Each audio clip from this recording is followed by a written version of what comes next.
গণধর্ষণে ধৃত নির্যাতিতার বন্ধু ওয়াসেফ আলী। মালদার কালিয়াচকের বাসিন্দা ওয়াসেফ বন্ধুর ভূমিকায় এবং বক্তব্যে সন্দেহ হয় পুলিশের।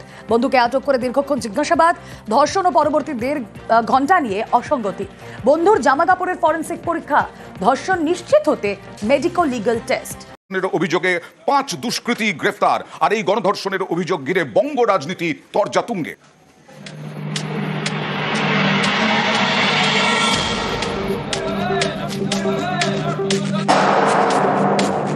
পশ্চিমবঙ্গ, যার সিএম একজন মহিলা মমতা ব্যানার্জি, এনার পার্টি এটাই বলে যে আমাদের স্টেট মহিলাদের জন্য একদম সেফ।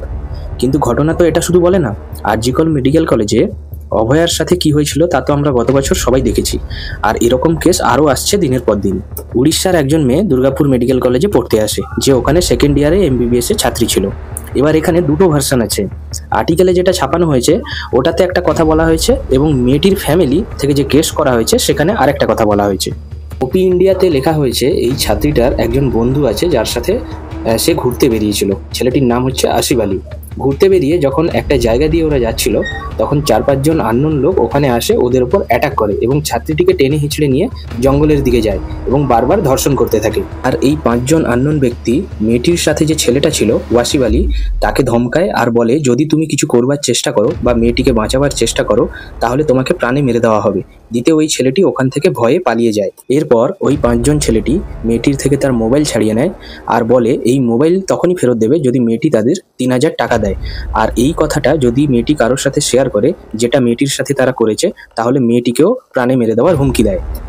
পুরো ঘটনা ঘটে যাওয়ার কিছুক্ষণ পর ওয়াসিফ আলী যে মেয়েটির সাথে ঘুরছিল সে পুনরায় ফিরে আসে আর মেয়েটিকে ঘায়েল অবস্থায় দেখে তাকে হসপিটালে নিয়ে যায়। পুরো মামলা যখন পুলিশের কাছে পৌঁছয় তখন পুলিশ ইনভেস্টিগেশন শুরু করে দেয় আর মেয়েটিকে ডিটেইন করে এবং ওকে কিছু জিজ্ঞাসাবাদ করে। কিছু রিপোর্টসে এও বলা আছে ছেলেটি নাকি মেয়েটির বয়ফ্রেন্ড। এটা হলো একটা ভার্সন ওপি ইন্ডিয়ার।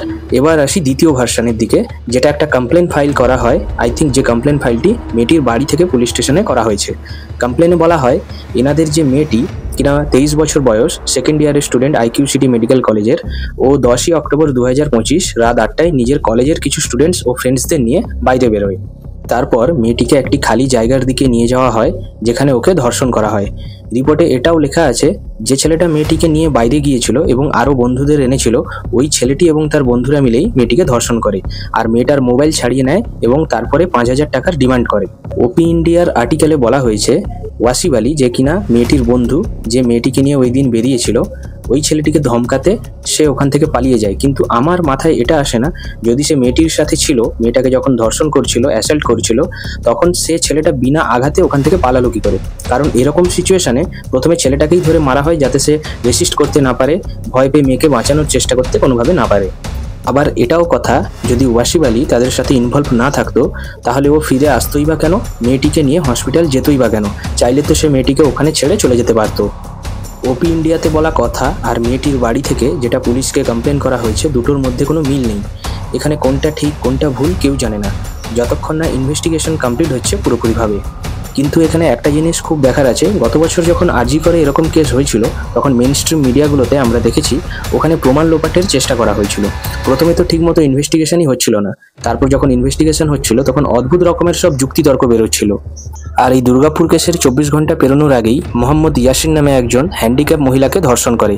এই হলো আমাদের ওয়েস্ট বেঙ্গলের বর্তমান অবস্থা। মেয়েদের নিরাপত্তা কোথায় তাহলে? এরকম ঘটনা যখন ঘটে পশ্চিমবঙ্গে, এদের উপরে কেস কিভাবে চলে সেটা আমার আর আপনাদের বলার দরকার নেই, কারণ আপনারা আমার থেকে অনেক ভালোভাবেই জানেন। এখন এটাই দেখার তদন্ত কোন দিকে যায়। তবে একটা কথা বলবো, যখন কোথাও অন্যায় হতে দেখবেন তখন সবাই মিলে প্রশ্ন তুলবেন। আজকে যেটা অন্যের সাথে হতে দেখছেন এই ভেবে চুপ থাকছেন, কালকে ওটা নিজের সাথেও হয়ে যেতে পারে। সকলে ভালো থাকুন। এরকম আপডেট পেতে হলে চ্যানেলটিকে অবশ্যই সাবস্ক্রাইব করুন।